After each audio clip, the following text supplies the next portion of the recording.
Break के बाद दर्शकों आप सभी का बहुत बहुत मैं स्वागत करती हूं। आप देख रहे हैं इंडिया न्यूज, आपके साथ मैं सृष्टि मिश्रा। बुलेटिन की शुरुआत करते चलिए पाकिस्तान के साथ।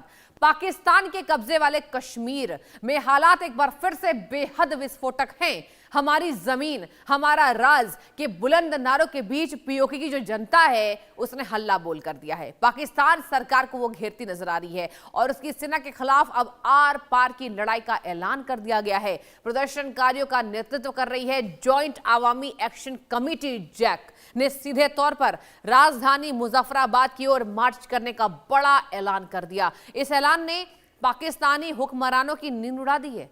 खास तौर पर पाकिस्तान के प्रधानमंत्री शहबाज शरीफ और पाकिस्तानी सेना प्रमुख जनरल आसिम मुनीर को इस आंदोलन से सीधे चुनौती मिल रही है, जिससे क्या हो रहा है कि इस्लामाबाद में हड़कंप है। अब इस्लामाबाद की सत्ता के गलियारों में हड़कंप तो जरूर मचेगा, क्योंकि जैक लगातार हल्ला बोल कर रही है। ये जो गुस्सा है ना, ये अचानक नहीं भड़का दर्शकों, बल्कि लंबे समय से चले आ रहे आर्थिक शोषण, महंगाई, भारी भरकम बिजली बिल, बुनियादी अधिकारों में महरूम रखे जाने का परिणाम है।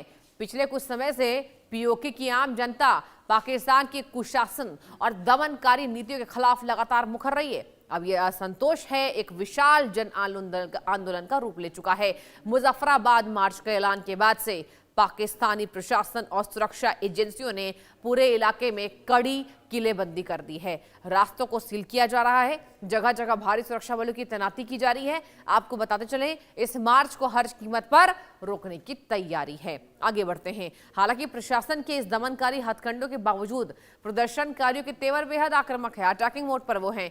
जनता का साफ कहना है कि अब वे पाकिस्तान के अवैध नियंत्रण और लूटपाट को और सहन नहीं करने वाले। इस आंदोलन ने अंतर्राष्ट्रीय स्तर पर भी पाकिस्तान की पोल खोल दी है, जो दुनिया भर में मानवाधिकारों की बात तो करता है, लेकिन अपने ही कब्जे वाले क्षेत्रों में नियंत्रण नहीं कर पा रहा, ना आवाम पर जुल्म को ढाता हुआ बंद कर रहा है। मुजफ्फराबाद की ओर बढ़ता ये मार्च आने वाले दिनों में पाकिस्तान के लिए बेहद कड़ा और राजनीतिक और सुरक्षा संकट खड़ा कर सकता है, जिससे पाक हुक्मरानों की मुश्किलें लगातार बढ़ते जा रहे हैं। और बहुत बहुत मैं स्वागत एक खास मेहमान का करने वाली हूं। कर्नल सर टीपी त्यागी सर मेरे साथ जुड़ चुके हैं इस खबर पर, इस डिबेट पर। सर बहुत बहुत स्वागत टीपी त्यागी सर आपका। गुड मॉर्निंग आपको जी, और जय हिंद सर। और सर ये बताइए, पीओके में तो जो जबरदस्त आंदोलन है ना, अब ऐसा लग रहा है जैक ने आह्वान कर दिया कि आप जनरल डायर बनिए, हम अपने आंदोलन को बड़ा करेंगे। अंतर्राष्ट्रीय स्तर पर पोल सर खुल रही है।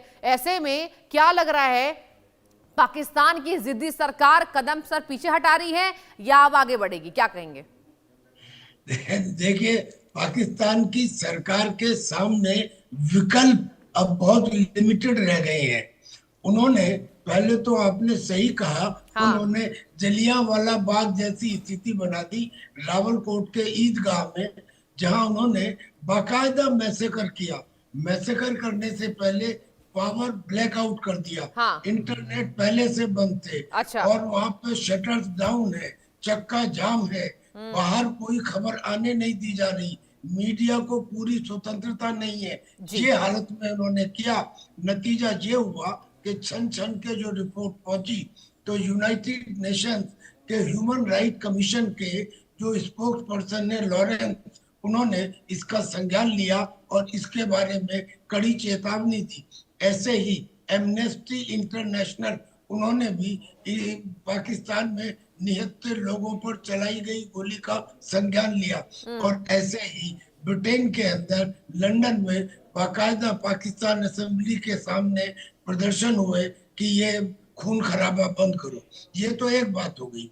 दूसरी बात, जो वहां के जॉइंट अवामी एक्शन कमेटी के लीडर हैं सरदार अम्मान खान, उन्होंने तो पिछले कुछ दिनों में बाकायदा लाखों की भीड़ के सामने संकल्प कराए हैं। उन्होंने कहा, क्या हम लाइन ऑफ कंट्रोल की तरफ कूच करें? हाँ। लोगों ने कहा हाँ।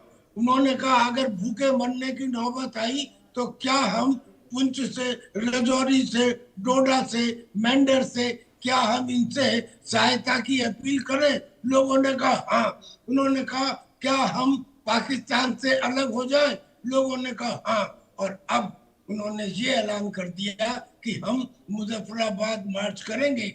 अगर एक आदमी भी जिंदा बचा तो वो मुजफ्फराबाद में घुसेगा।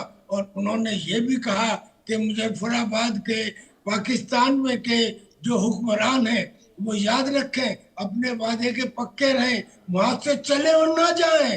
कहीं ऐसा ना हो कि हम मुजफ्फराबाद में आए और वो इस्लामाबाद के कश्मीर हाउस में भाग कर चले जाएं, बोले मुकाबला होगा वहीं आएंगे। यानी अब उनकी लड़ाई आर पार की है। उन्होंने कह दिया जमीन हमारी, राज हमारा। अब तक क्या होता रहा, अब तक पीओके में ये होता रहा कि जो नीलम है या झेलम नदी है, इन नदियों के ऊपर बाकायदा हाइड्रो इलेक्ट्रिक प्रोजेक्ट बनाए गए। अच्छा। उसमें जमीन किसकी थी? जमीन इन लोगों की थी। और उसमें मेहनत किसकी थी? इनकी थी। और जो बिजली बनी वो या तो इतनी महंगी या वो पंजाब को दे दी गई या जिंदयान को दे दी गई, पीओके को नहीं दी गई। तो उनके साथ मूलभूत सुविधाएं, खाने पीने की चीजें, अच्छा मूलभूत सुविधाएं तो पहले ही कम थी, हाँ ऊपर से बिल्कुल सर। जो उनके ख्वाजा ख्वाजा आसिफ है ना, ये सारा काम उनका किया हुआ है। उन्होंने इस प्रोटेस्ट को भड़काया, खुद वो जिम्मेदार है। पहले अच्छा। उन्होंने क्या कहा? उन्होंने कहा कि मीरपुर और रावलकोट के लोग जो हैं वो तो कश्मीरी है ही नहीं, वो तो पहाड़ी है। और अब उन्होंने ये कह दिया कि साहब जो ये पीओके के लोग हैं ये तो हमारे दुश्मन है, जैसे भारत दुश्मन है ऐसे ही ये लोग दुश्मन है। अब ये बताइए, आप अपने ही लोगों को अगर ये कहेंगे कि आप दुश्मन है तो कोई तुमसे प्यार करेगा या बात करेगा या तुम्हारे साथ रहेगा? सवाल ही नहीं उठता। तो लिहाजा ये चीज आपके सामने दिख रही है कि अब ये मार्च हो रहा है। लाख कोशिश कर ले, करीब 90 लोगों को मार दिया गया है, गोली चलाई गई है। अरे अपने लोगों के ऊपर ज्यादा से ज्यादा लाठी चार्ज या टीयर गैस या कुछ और इस्तेमाल करें, लेकिन गोली चलाना, इन्हें तो पाकिस्तान को आदत है। इन्होंने बाकायदा बलूचिस्तान के अंदर भी गोली चलाई, लोगों को हेलीकॉप्टर से नीचे फेंका इन्होंने। ये तो मुसलमानों के दुश्मन है दरअसल में। ये जो पाकिस्तान के लोग हैं ये कहते हैं कि अगर तुम देशभक्त हो हमें कोई फर्क नहीं पड़ता, अगर तुम पंजाबी, अगर तुम पाकिस्तानी हो हमें कोई फर्क नहीं पड़ता, अगर तुम मुसलमान हो हमें कोई फर्क नहीं पड़ता। हमें तब फर्क पड़ता है जब आप ये कहते हैं कि हम पंजाबी हैं। यानी कि ऐसा लगता है कि जैसे पाकिस्तान केवल पंजाब के लिए बना है, खैबर पख्तूनख्वा हो या बलूचिस्तान हो या उसमें सिंध हो या पीओके हो, सर ये बड़ा इंटरेस्टिंग एंगल आज आपने डिबेट में सर निकाल के दर्शकों को बताया है सर, बड़ा इंटरेस्टिंग आपका यहाँ पर विश्लेषण है सर। मैं आपसे जानना चाहूंगी, मतलब ख्वाजा आसिफ जो है उन्होंने इस हमले को भड़काया है, मतलब उन्होंने कहा कि पीओके की जो जनता है वो देश विरोधी है, राइट? बिल्कुल बिल्कुल उन्होंने तो ये कहा। शहबाज को पता है बिल्कुल क्या सर, शहबाज को पता है कि सारा भड़काया हुआ ये जो यहाँ पर मामला है, जो संघर्ष है, ये ख्वाजा आसिफ के द्वारा है? जी, शहबाज शरीफ अच्छा। का सुन नहीं रहे, सारी दुनिया सुन रही है। जब